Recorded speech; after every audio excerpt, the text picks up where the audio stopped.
আমি আজকে দেখাবো হচ্ছে আমরা পাড়েরা কিভাবে লাউ শাক সিদ্ধ করে রান্না করি। আমি দিচ্ছি পেঁয়াজ, এর আগে দিছি হচ্ছে এই জলটা দিছি হচ্ছে নাপের জল, সাথে দিয়েছি হচ্ছে বেটে রাখা মরিচ, লবণ দিছি আর সামান্য পরিমাণে হলুদ দিছি। এখন আমি এই শাকগুলো ধুয়ে নিচ্ছি, তবু একবার ধুয়ে আবারও ধুয়ে নিচ্ছি। তো আমি এখন পানিগুলো জোরে নিয়ে দিয়ে দেব।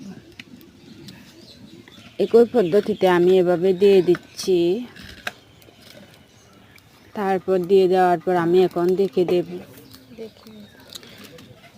দেওয়ার পর কিছুক্ষণ 2-3 মিনিট পর আমি এখন উল্টায় দেখব শাক সিদ্ধটা কেমন হয়েছে। তো আমি দেখতেছি, দেখেন কত সুন্দর কালার আসছে, একদম সবুজ, খেতেও অনেক সুস্বাদু হবে, মিষ্টি হবে। দেখেন লাউ শাকগুলো আধা সিদ্ধ হয়ে গেছে। তো আমি এখন আবারও নেড়ে দিচ্ছি। নেড়ে দেওয়ার পর আমি একটু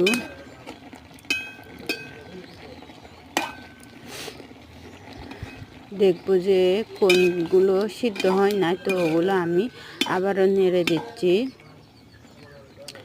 যতক্ষণ পর্যন্ত ভালোভাবে মিশানো না হয়। তো আমি এখন দেখব যে লবণ পরিমাণ মতো হয়েছে কিনা। তো আমি একটু লবণ কম হয়েছে, তো আমি আর একটু লবণ দিয়ে দেব,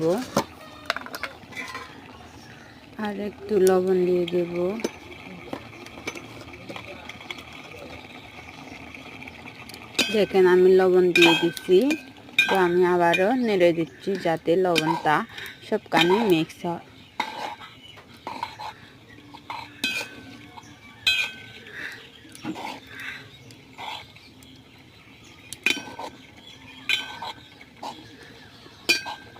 তো আমার শাকটা পরিপূর্ণভাবে সিদ্ধ হয়েছে।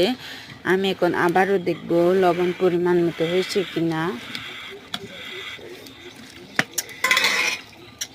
আমার শাকটা সব পরিমাণ মতো হয়েছে।